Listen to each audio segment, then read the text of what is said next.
तहरीक इंसाफ का बल्ले के निशान की बहाली के लिए सुप्रीम कोर्ट जाने का ऐलान। चेयरमैन बैरिस्टर गौहर अली खान कहते हैं, इलेक्शन का बायकॉट किसी सूरत नहीं करेंगे, बल्ला नहीं तो कोई और निशान दे दें। किसी पार्टी को निशान ना देना उस पार्टी पर पाबंदी के मुतरादिफ है।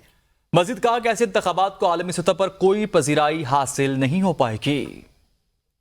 देखिए, मैं आपको एक मिनट में आपको एक बताता हूँ। मैंने इस पर स्टेटमेंट हमने दिए और 12 मरतबा दिए और हम हर मरतबा ये कहते हैं कि इकानमी आपकी ख़राब हो जाएगी अगर आप free and fair transparent election नहीं कराएंगे, और आपकी लेजिटिमेसी का भी क्वेश्चंस होगा।